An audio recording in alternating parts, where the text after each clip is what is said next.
Okay. All right. Hello, and thank you for joining us for our Lunch and Learn webinar. These webinars are provided by the Florida Green Building Coalition, otherwise known as FGBC. My name is Deirdre Omahen. My nickname is Dee, and I'm the co-chair of the Realty Appraiser and Builder Outreach Committee. I'm also a green realtor. Our committee's goal is to provide these free webinars as a way to help build FGBC's membership and reach. There are a few things I want to mention before we start. The recording of this webinar will be on FGBC's website and our YouTube channel. And please subscribe to the YouTube channel because it would help us reach more people. You are all muted, and just to keep things a little organized with the questions, if you could keep it to the Q&A, that way we can track what questions and complete, we can say if it's been answered.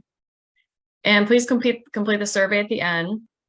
We will use the results to help plan future webinars. Now a little bit about FGBC. FGBC is a nonprofit dedicated to improving the built environment. Our mission is to lead and promote sustainability with environmental, economic, and social benefits. We do this through regional education and certification programs. Please consider becoming a member. Some benefits include listing on the FGBC website, an online database, networking with like-minded professionals, and volunteer opportunities. Okay, now this is really crucial for us to figure out how we're getting the word out. If you could tell us how you heard about the webinar.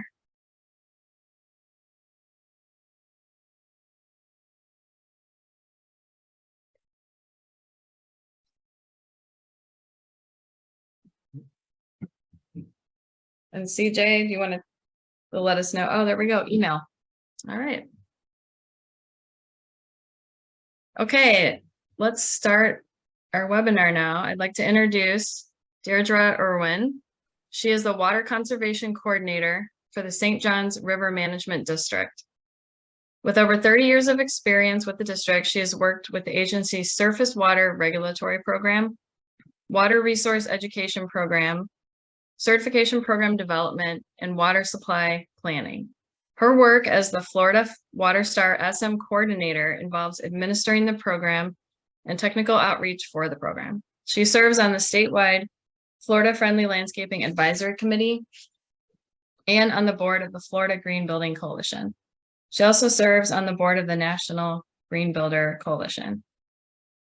Please join me in welcoming Deirdre Irwin, and she has a special guest with her. As you can see, this is Claire Lewis, and she's the Florida Friendly Communities statewide coordinator. So thank you both very much for presenting today.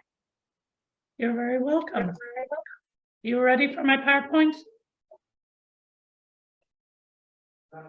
Yep, you can just take over the share. Okay, let me go back to the Zoom. Where's my share button? There it is.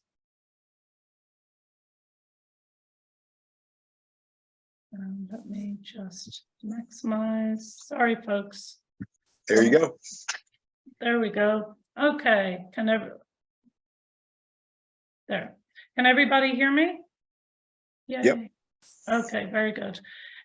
So thank you so much for inviting us. Claire, are you coming in or out? I was be glad. It's the Claire and Deirdre show today, and we're very excited to be here. And we're also very thankful for the long relationship that we've had with the FGBC. I think we go back now. We're almost 30 years involved with FGBC since its inception. I mean, meaning the Water Management District, as we developed the WaterStar program, we had input on the FGBC program, and our programs are connected. So the purpose of today is to tell you about a new expansion that we've had in both our relationship and a new version of our residential Florida WaterStar Gold. But as many of you know, and there's Claire and myself, if you need to email us for any purpose or call us, you're more than welcome to do so. I don't always carry a shower head when I walk around, but it was one of the better pictures of me. So all of you know that whenever I get an opportunity to speak to any audience, I'm going to talk about our regional water resource issues and why programs like this are so important to the Water Management District and really to the people of Florida. So I have a few slides explaining our water resources and constraints and the importance of programs like green building programs, FFL, and Florida Water Star. So as most of you know, hopefully, 90% of our water supply in Florida comes from the Floridan aquifer. You can see in this drawing where that's located. Our utilities, most of our water comes through our utility. They have wells that go into the Floridan aquifer, and they get their permits to from the Water Management District. We allocate water from the aquifer to utilities, industry, large developments, landscape, like golf courses, cemeteries, and the like. And those permits, again, are becoming increasingly difficult because of what we're seeing happening to our aquifer.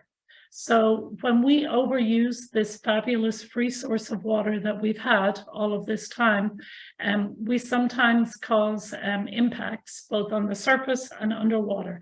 So when we draw too much out of it, we get water coming in from the coast. So that would be salt water, and it's called saltwater intrusion, or sometimes the salt water layer underneath the aquifer that comes up into our freshwater aquifer, and it becomes less available to us.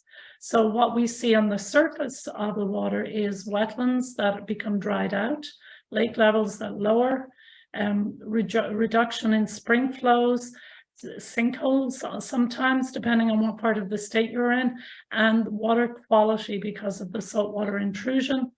And basically, all of these impacts threaten our drinking water supplies, especially during that dry season when we use a lot. And right now, throughout all of our district, we are seeing all of these impacts in North Florida, Central Florida, and the area in between. So the district is very engaged on addressing these issues in many different ways. Oops, I forgot one of those. As of 2021, the largest use sector for all our permits is public water supply or utility water use. So when we start seeing impacts on the aquifer and the surface water bodies, the district is legislatively mandated to start the process of what we call water supply planning.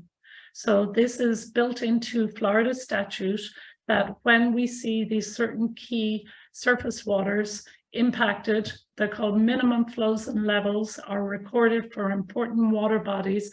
When those impacts start being seen, we, by law, are required to do these plans. The plans look out 20 years into the future for a region, and we look at the available supply for the next 20 years, what the water demand will be, population growth, etc. And then also we look at what are the possible alternative water uses we can have in that region. And every 5 years, we update these plans because, as you know, things can change over time. So we are in partnership with most of our utilities and our local governments to help us address this impairment of water supply for the region.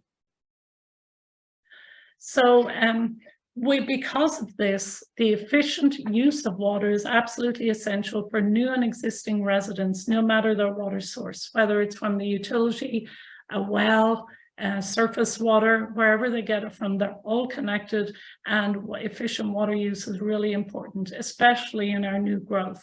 So the Florida Water Star program focuses on new construction. It is possible to get certified if you're existing, but it's difficult. So we're really focused on all of our new builds, our new homes in Florida, so that they can be built efficiently. Homeowners don't even know they have any kind of a different home. It's just how we build.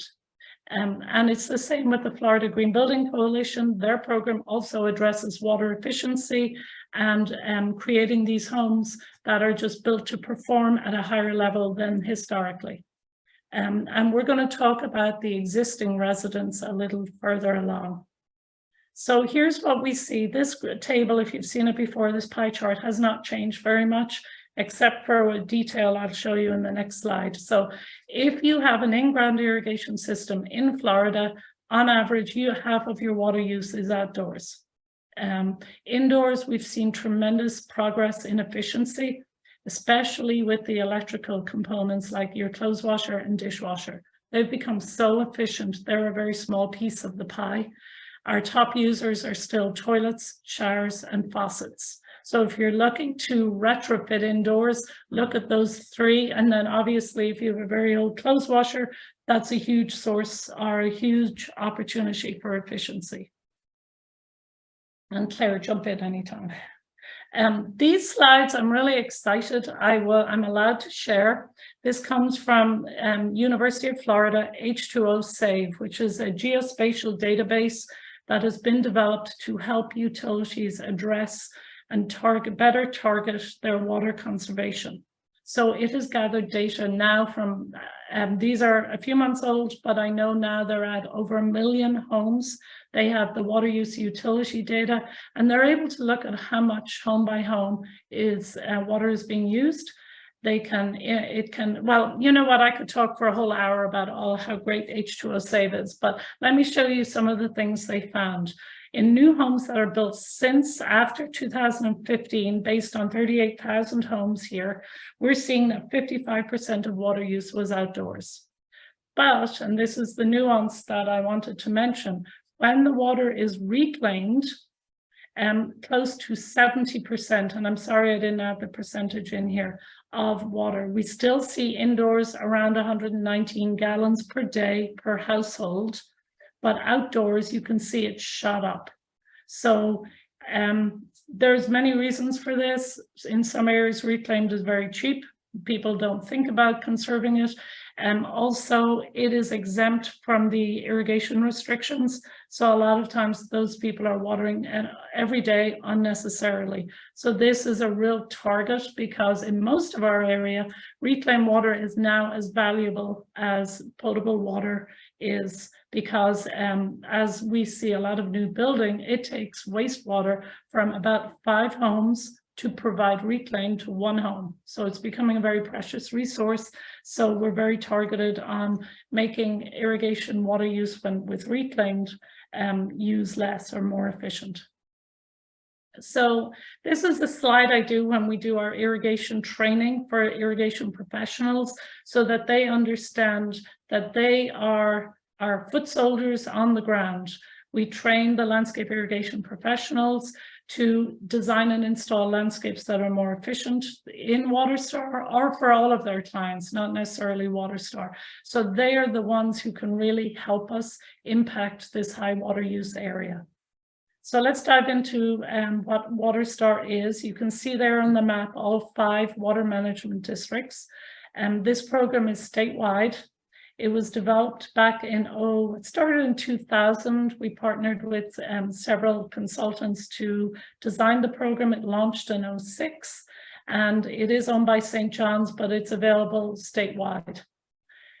Southwest Florida and South Florida are strong partners in the program, especially Southwest have really taken on WaterStar as one of their #1 programs to reduce outdoor water use. And then back in 2017, we signed an agreement with the Florida Home Builders Association to administer the certification of all WaterStar projects. That's really significant because that sends a message that the Florida home builders see the writing on the wall. They see the need to build homes more efficiently. And this is important for FGBC, for WaterStar, that we are developing these partnerships now with the Florida home builders. So right now we've got about 9,000 homes certified, and we have over 30,000 in the works, ones we know that are going to be built to the WaterStar standard in the next few years, because the program is starting to be mandated in critical areas that have to lower their water use for various reasons. So I feel like we've fine-tuned the program. We have all our partners and we've geared up with training inspectors. So we're ready for what's coming in the next few years. So historically, WaterStar has 3 categories: irrigation, landscape, and indoor, and you must do all 3 in order to get certified.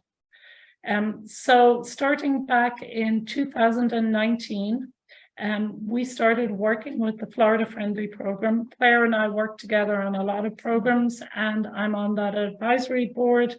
And so much of our work overlaps. What would you say was the primary motivation for us partnering up? I think we're really, as is FGBC, we're really, all trying to work towards the same goal. And, working together, I think we can have more consistent messaging and really a stronger, unified message between all the programs that we're working with. So instead of FFL developing a standalone program that looked just like WaterStar, we decided it made a lot more sense for us to revise goals and bring in additional criteria. So we wanted to create a residential program and the big changes here is we added water quality criteria. So as you know, WaterStar is a water quantity program. It's all about conserving how much water we use. But I think everybody's aware water quality is definitely an issue in Florida. And the more we can do on the lot level in developments, we increase the opportunity to prevent polluted water going off site to local water bodies. So building those criteria into the program was essential. And this program, we went through quite a bit of evaluation. We were pretty tired at the end of developing this because we really wanted buy-in from a lot of the experts at UF. So a lot of the professors, they reviewed everything. We all learned a lot. The technical advisory committee of WaterStar reviewed every step of the way. We probably have 20 draft versions of this program, but it's done, it's launched, and now we're excited to share it and get it out there. This is probably the part I'm really excited about, and Claire will explain a little more about it. You all know that a certification program is like a snapshot on one day in time. Usually right after construction, before the homeowners moved in, it shows it was built to perform efficiently. The part none of our programs can do is that homeowner interaction after the fact, because we know with water use, even though it can be built efficiently, if the homeowner doesn't know how to operate the home efficiently, we can lose a lot of those benefits. So to me, this was one of the most important parts of our partnership. So now I'm going to let Claire take over and talk a little bit about her program and to kind of demonstrate the overlaps. Awesome. Thank you, Deirdre. I'll scoot in just a little bit here. I can stay. So Florida Friendly, hopefully you all have heard of Florida Friendly landscaping program. We are a program that has 3 sub-programs underneath it. And I like to bring this up just to talk about the different audiences we serve. So we do serve homeowners, gardeners, and youth. And then we also, the program that I manage is Florida Friendly Communities. And I work with municipalities, property managers, and builders and developers. And then the Green Industry Best Management Practices program, and that trains landscape professionals. And so I just like, people to understand the breadth of the program. It's not only for homeowners. Even though we have those 3 different audiences, we all teach the same 9 principles that are the foundation of Florida Friendly landscaping. I'm not going to go into any kind of depth on these principles. I just kind of want you to know right now that they're out there. We have lots of information on the website. I can come and talk to you about the principles if that's what you want. That's just not today's presentation. But these are our 9 principles here on the screen, which are also the principles built into FGBC certification. That's right. Yeah. And I have talked to FGBC before about the 9 principles and how it is incorporated into the certification program. So if you're involved in a project and you have any questions about the FFL portion of it, please feel free to contact me, or your local county extension office. But I'm here. I'm very willing to help on that. And, those 9 principles have been found to be very compelling, and they were even written into the state legislation. So the first bullet point there, 373.185, states, among other things, it defines what a Florida Friendly landscape is. And then it says local governments and HOAs may not prohibit Florida Friendly landscaping.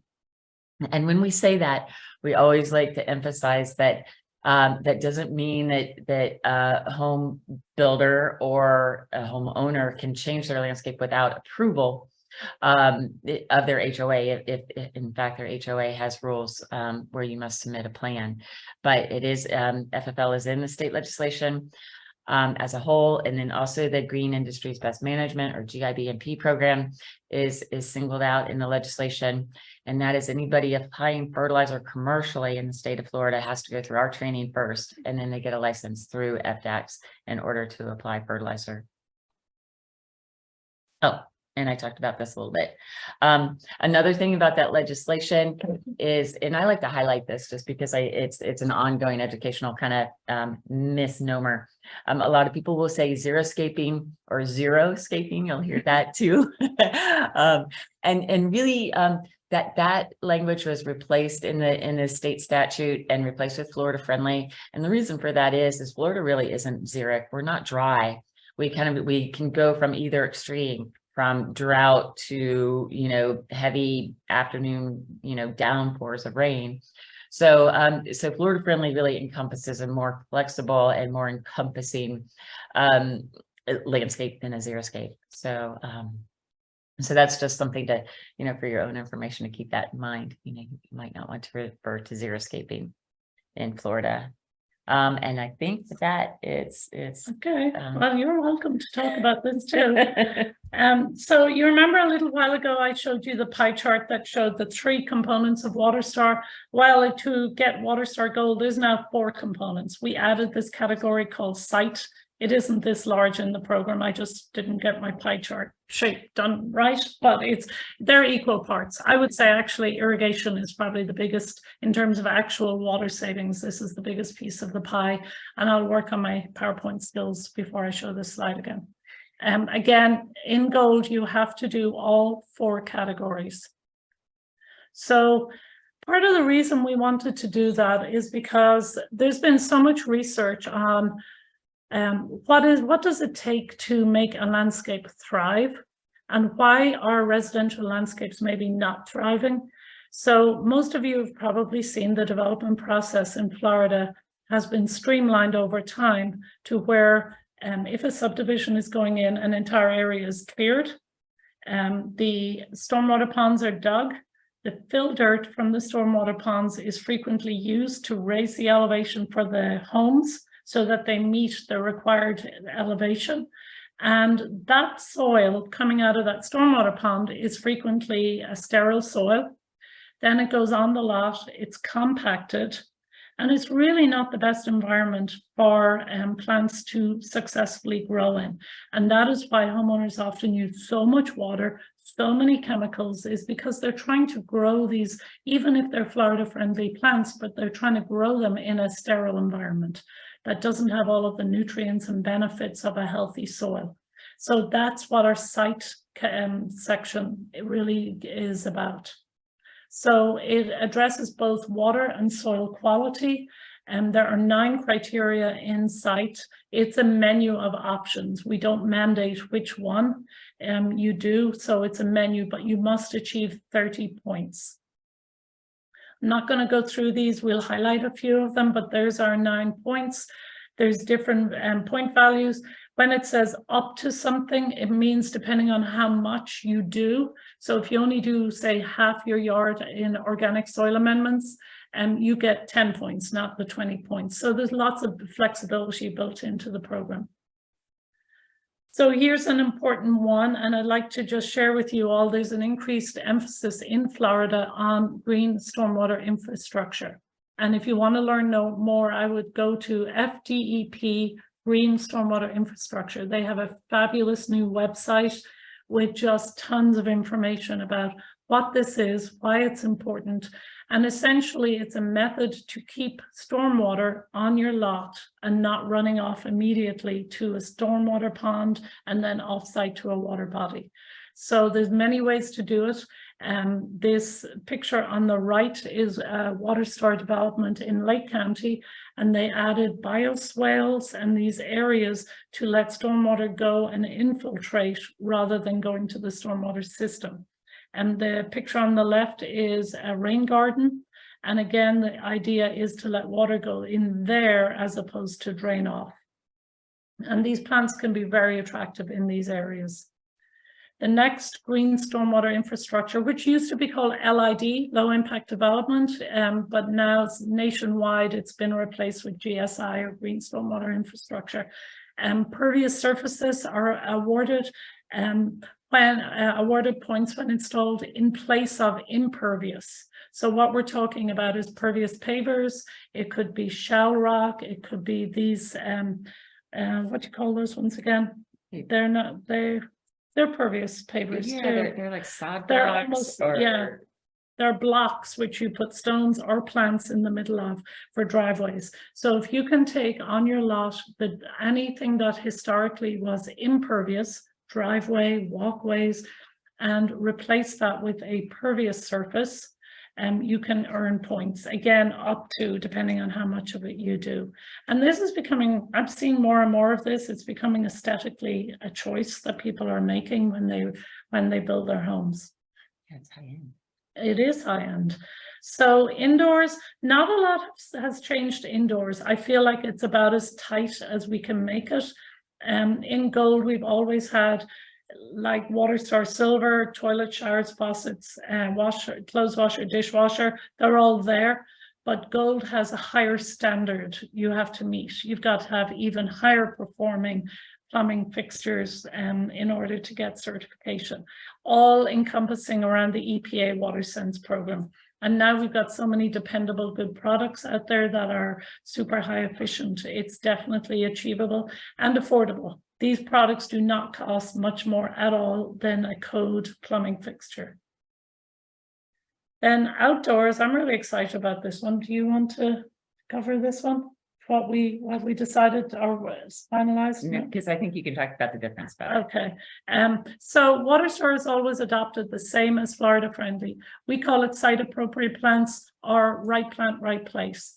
The absolute number one thing you can do to have a more sustainable yard is choose plants appropriate to your site. There's no magic plant called a Florida friendly plant. It's about putting the right plant in the right place. Reduction in irrigated turf grass. So that means you got bigger beds. They use less water over time, and it usually is a more aesthetically pleasing landscape too. And if possible, preserving existing vegetation. Much and always, we'd like to see natural buffer strips between lots. A lot of times our builders are just handed a cleared area and there's no opportunity to do this. But some of the higher end green homes can, because they're building on a site that they purchased. So we still always push the existing vegetation.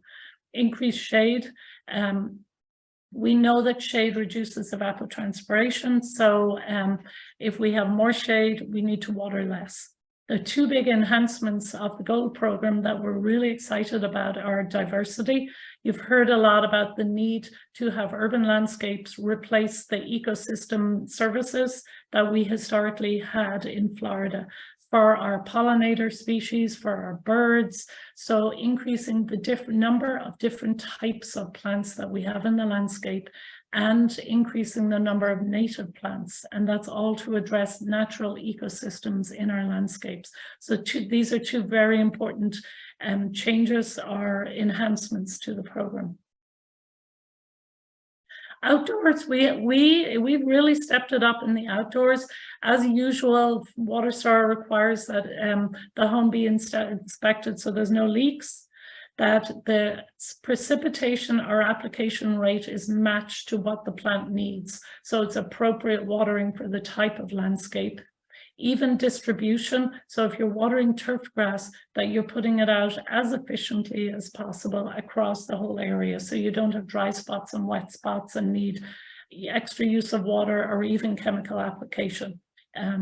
Correct scheduling, hugely important. This has been really hard for us to achieve historically, because when we inspect these homes, they are set up to water a new landscape, so every day. So we never see the homeowner and we never help them. And this is where the post-certification part, probably the number one most important part, is working with the homeowner. The two enhancements are every WaterStar Gold home must now have a smart irrigation controller. These are devices that either use soil moisture or weather-based data to control when and how long you water. You can still plug in your irrigation days. I have one of these and I'm just blown away by how much less I'm watering. I thought I was a very frugal irrigator, and this has cut my water use in half. So, and many of your utilities have rebates for smart controllers. So I would look into that if you have the opportunity. The other new part of the irrigation section is the water budgets. So we now require that an irrigation system is designed to only use a certain amount of water over time, using a water budget tool we developed for commercial. So this is kind of the new frontier in water efficiency, is the use of water budgets. And they're a great way to really quantify, and a selling tool for builders. A builder can show a spreadsheet and say, based on your water budget, this is how much water you'll use annually. It's possible to add in the cost of water from your utility, and you can actually tell a homeowner what their water bill will be. So that could be a good selling point for a gold home. And Claire, I'll let you jump in here and describe our very important homeowner follow-up. Yeah, this is where we're really happy to be able to participate in this program as well. So Florida Friendly Landscaping is implemented through the University of Florida IFAS, and we're a land grant university. So as a land grant, we have extension agents in each county, and that's where we can help with this follow-up of the homeowners once they've gotten this nice efficient house, and how do they maintain their landscape.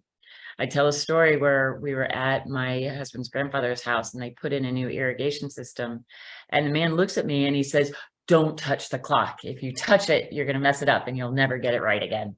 And, and so I'm like, he's probably not the only one saying these kind of things to people and just scaring them out of messing with their irrigation controller. So that's something where our agents can step in and help people make sure that they're watering the right amount, and talk about really the downfalls of overwatering, because overwatering is, one of the most common mistakes people make. And with overwatering, you get plant disease and die off, and they turn yellow sometimes and makes it look like they need more water or they need more fertilizer. And in fact, really, they're just getting too much water. So that's something where the agents can come in and help the homeowner, teach them about their plants, teach them how to maintain their plants. This will all be, run through the FFL state office. So at least to start with, we'll be making sure that all the new homeowners get hooked up with their agent. We'll have a folder to give them that gives them information about their plants and their maintenance activities. And we plan on contacting those homeowners about 2 to 3 months after they've moved in, they've gotten settled and starting to learn their plants. What we've talked about is that, when you first move into a house, you're just kind of overwhelmed with all the new information you get in the house. So waiting a little bit, letting the plants mature and establish, I think it works out, both for the landscape and for the homeowner as far as the timing. And just, really what I'm sure you guys probably are well aware of, but what we see is a lot of the people in Florida are moving here from out of state, and they just really don't, understand the landscape here in Florida and how very different it is than up north. And is there anything else you want to add on that? No, but this will be an evolving one. I see so much potential because UF IFAS will have this list of WaterStar Gold homes, and they can reach out to those people at any time. I see opportunities for that H2O Save program to build into their program, like put a little gold star on certified homes. Mm-hmm. And over time, we can track the water use of those homes. So there's tremendous potential to this part of our relationship and what can be done with homeowner education. What we've learned from other research at UF, and I'm always quoting what I learn over there from the researchers, is that homeowners trust their peers more than they do the government, or certainly the university in many cases. Well, we're totally untrustworthy. If you're listening to this, don't believe a word we say, no.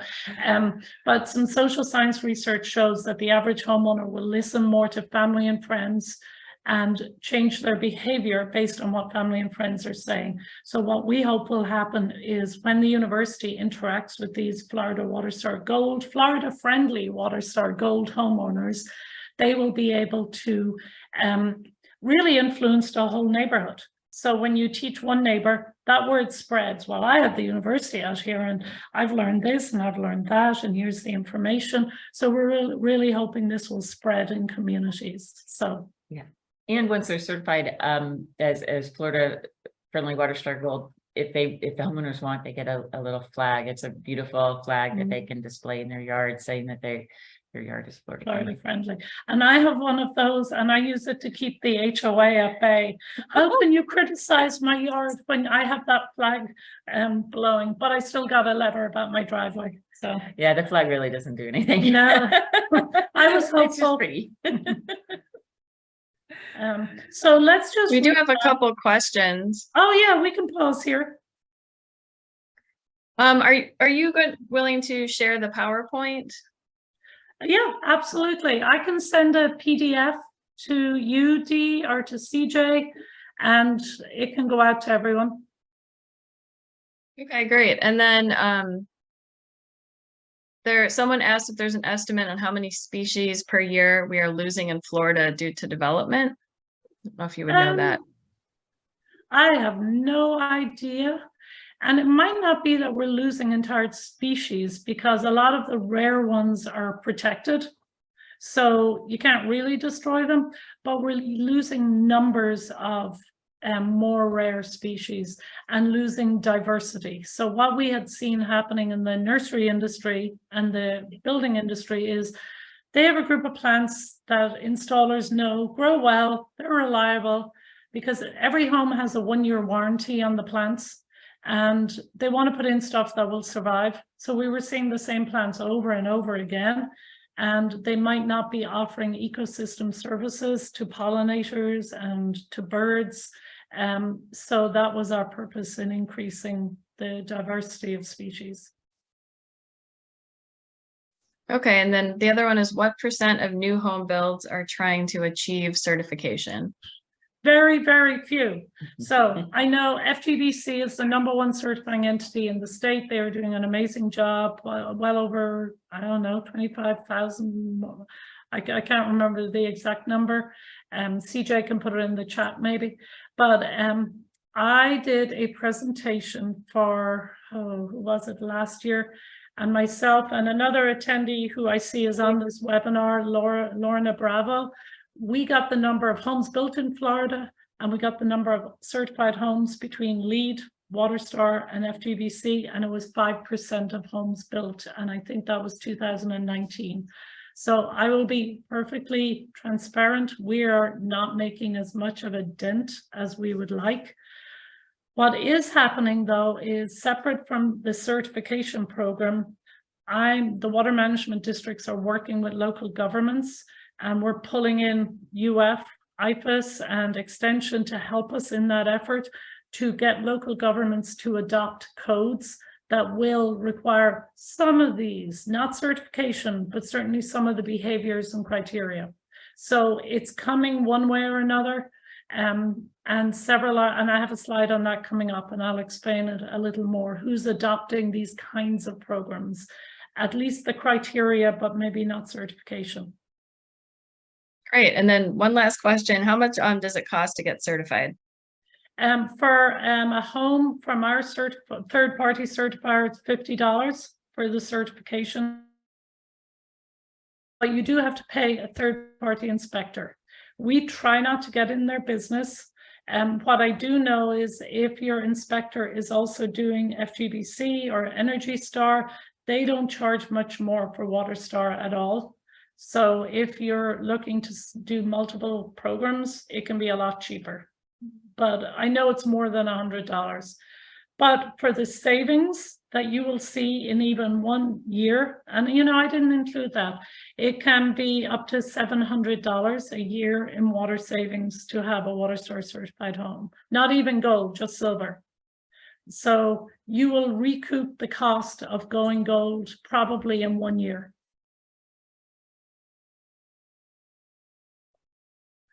Will we get back to it here? Yep. Okay. So just a reminder for any third-party certification program out there, this means that an independent party has reviewed the project and determined that it meets the specific criteria of the Florida WaterStar program, the FGBC program, whatever program you're dealing with. So we actually have some data that has shown that homes certified WaterStar or just in code perform higher with the third-party inspection. So we know that contractors who are very busy and their subcontractors don't always follow it unless they know there's going to be an inspection. So the homes that are inspected perform better than just putting those criteria in code. And we have data now on that. So a lot of people ask us, why would a builder do this? And, you know, the one part that's really underestimated and not really sold to the homeowner is the fact that they're buying a better product with reduced utility fees and lower maintenance over time. So that's for the life of the home, assuming it's maintained. The green MLS that many of you on this know that a home will score higher for resale if it is certified. And even if it has many of the components of a WaterStar home, it will score higher for resale. The next one isn't super important right now because there is no shortage of homes. But when builders were struggling more, it was really important to distinguish the home in the marketplace, and a certification did that. We're not seeing that as being as important, sadly, at the moment. We promote our builders as best we can on social media. They get a certificate, a plaque for free, which they can put on the home to label it as a high-performing home.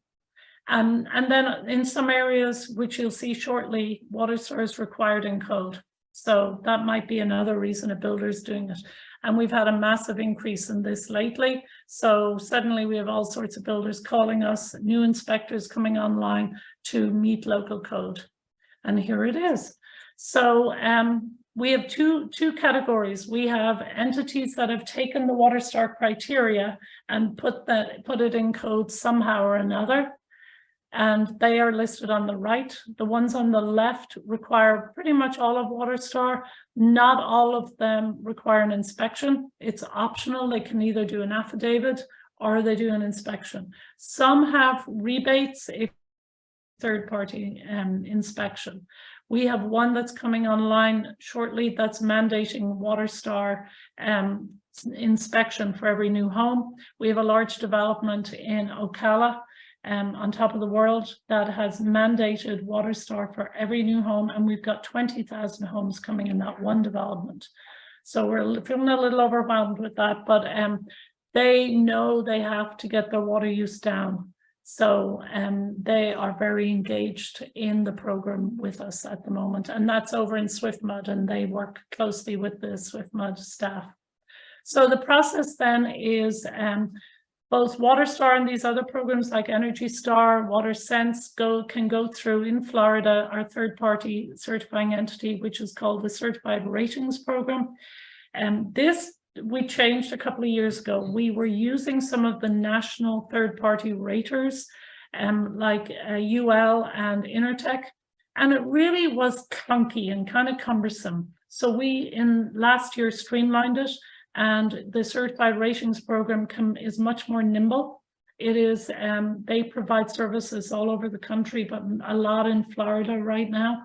And they are partnered with the Florida Home Builders. They are sponsored by FHBA. So a little bit of every certification goes back to the Florida Home Builders Association. So, and then they issue their certificate. Just so you know, real quick, who's who in the program.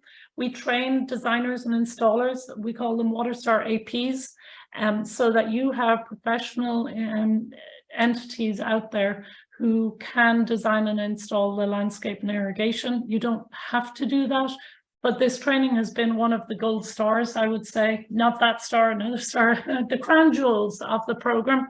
We launched it as a temporary thing just to get people up to speed, and now we are 13 years into it with our partner, Florida FNGLA, and we have trained well over 1,000, probably 1,200 professionals. We have 500 who have the designation, passed an exam, and come back and get it renewed every 3 years. So it's been hugely successful, and know that they are carrying the knowledge they get as APs to all of their jobs. So it's hard to unlearn this information. We have an inspectors who are third party. Most of them work for big inspection companies that are out there doing multiple programs. And they are the ones who go out and inspect the home, submit it to the ratings portal, and get the certificate through. The Certified Ratings Program issues the certification. It helps with training the inspectors. The Technical Advisory Committee are the experts out there in the field who help us when we come with difficult positions on variances or new products and the like. So they've been very valuable over the years to us. So a question we get a lot is, can I be an AP and an inspector? You cannot be the advising entity and installing the landscape and also the inspector. They have to be two separate entities, obviously, for so there's no conflict of interest. We are now partners, like FGBC is, with the Green Building Registry. This is a national database of green homes using many different certification programs. So people from other states can log in, look at what homes, how they're certified in Florida, and they can even request it be, show me the list of WaterStar homes. And this is a picture of the Ocala subdivision I spoke of, the development with all of the homes we have. And you can zoom in and see if the home you're looking at is a green certified home. Then I just want to tell everyone right now, we're running a campaign, a social media ad buying campaign with SwiftMud for most of Central Florida, both our districts, where we're trying to promote homeowners who are looking to buy or build a home to ask their builders for a WaterStar home. Ever since we started, one of the main reasons a builder would say, oh, I'd love to do WaterStar, but nobody's asking me for a WaterStar home. And now with these new methods of advertising, which I know we all kind of hate on our social media and the ads you see, you now hopefully will see WaterStar ads because we've jumped on the bandwagon and now we advertise in this manner. And so we're hoping this will send a message to builders when they start having homeowners asking for this program. The other thing I'd like you all now to take out your phones, open your Facebook page and look for Florida WaterStar and follow. I have a little competition going with Robin over in SwiftMud to see how many follows we can get from each of our areas and our outreach efforts. And I think she's winning. So whatever you can do to help me out, please follow WaterStar and you learn about training, tips, and all of that. And that's all I have. Claire, is there any other thoughts you want to? Not right now. No, I think Okay. just really excited about partnering with WaterStar and also FGBC. Yeah. And I think Got a few more. questions. Oh, go ahead. Good. No, I think we've allowed about 10 minutes. I can't believe we didn't over talk and we're right on schedule. You did great. So there's a question, is there an estimate on the acreage of habitat loss per year due to development? I'm trying to, there's a thing called natural areas inventory. It is calculation. So there are entities that look at natural systems in Florida, and I think it's called the Natural Areas Inventory, and they look at habitat loss. But you know, I know it might, depending on where you live, it might seem that development is rampant, but there's been a huge uptick in setting aside public land or land for public use.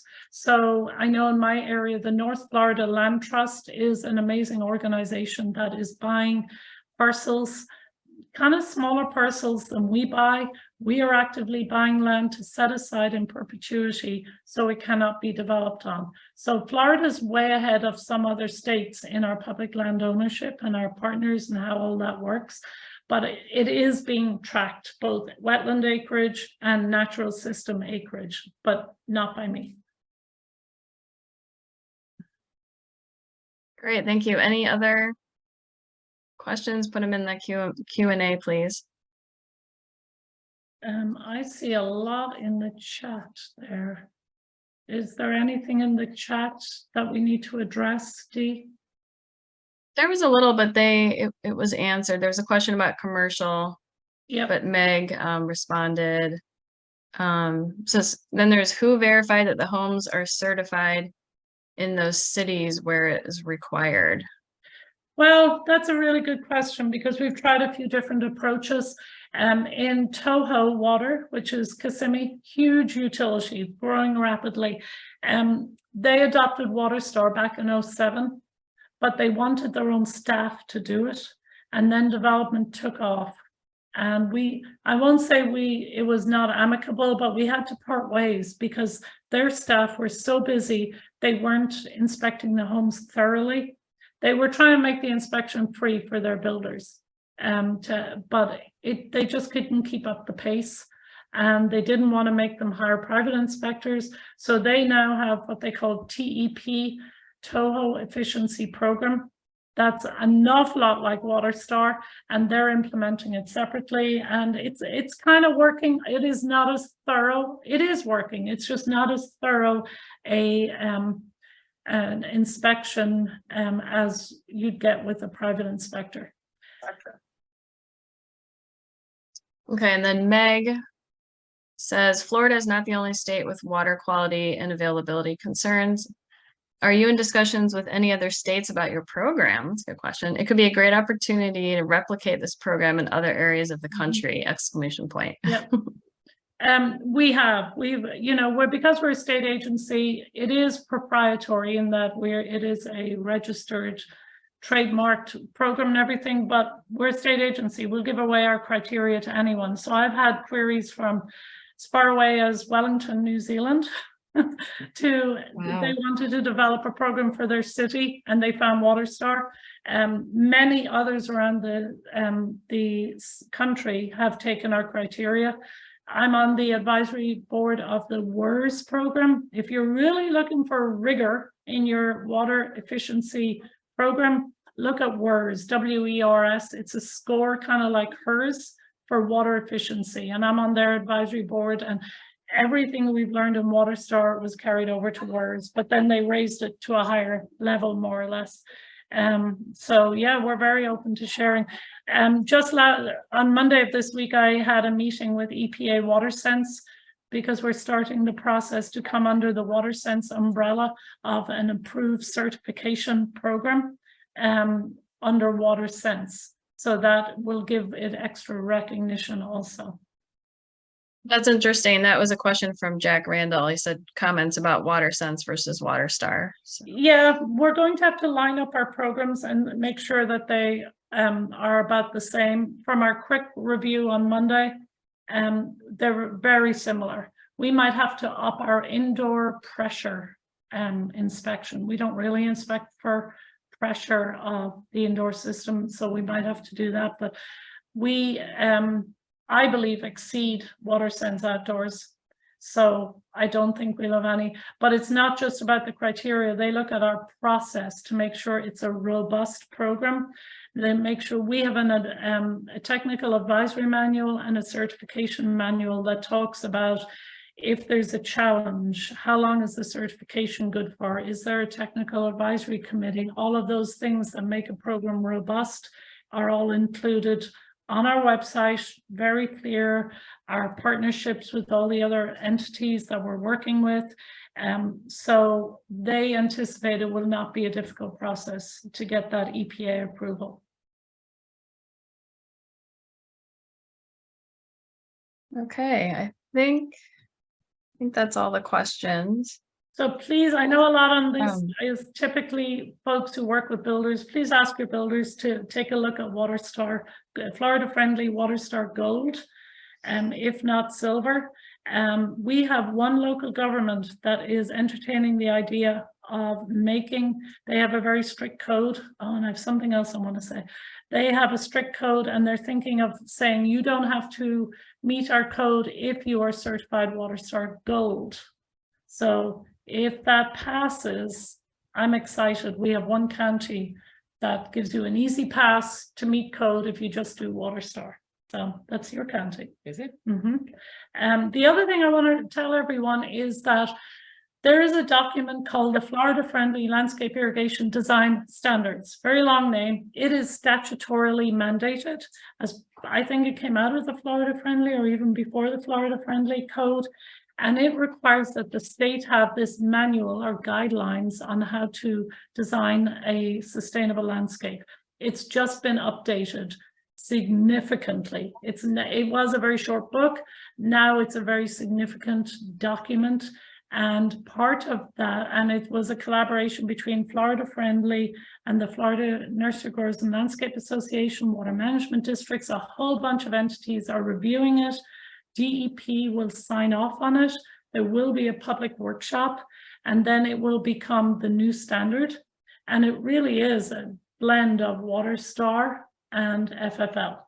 And it's very robust, but important to know in that document, it says water management districts shall use these guidelines when their applicants come in for a permit. So like if a utility comes in who's a local government, we're going to be asking them to adopt this manual in code for all new homes. That's huge. That means we might finally have a consistent approach to how we develop across the state. So we're excited that that will launch this year. Yeah, that's great news. Mm-hmm. Okay, we have one more. Oh, can you repeat the name of the document again? Yeah, it's called the Florida Friendly Landscape Irrigation Design Guidelines or Standards. Guideline. Is it guideline or standard? The existing one is online, so you can literally Google Florida Friendly Landscape Design, either standard, and you'll see it's a pretty short document. It was a very important document at the time because it provided definitions of things like micro irrigation and all of this. So it created a standard. We're checking it here for you. And we'll be all talking about it when it launches, meaning FFL, water management districts. As we meet with local governments, we will be sharing it with them. It is standard, yes, the Florida Friendly Landscape Irrigation Design Standard. Great. And just a reminder for everyone, this recording will be on the FGBC YouTube channel, which I posted in the chat. And this is such an exciting, important program. So if you all could share that video to your networks and go to your local government meetings, commissioner meetings, and talk to them about this, because I think it can make a huge impact. And I want to thank Deirdre and Claire for sharing their passion and their knowledge on this really important program. So thank you again for presenting. Happy to be here. And we will catch you all. We have another webinar in March. We do them once a month. So just keep an eye out on our social media for that. All right. Thanks, everybody. Bye.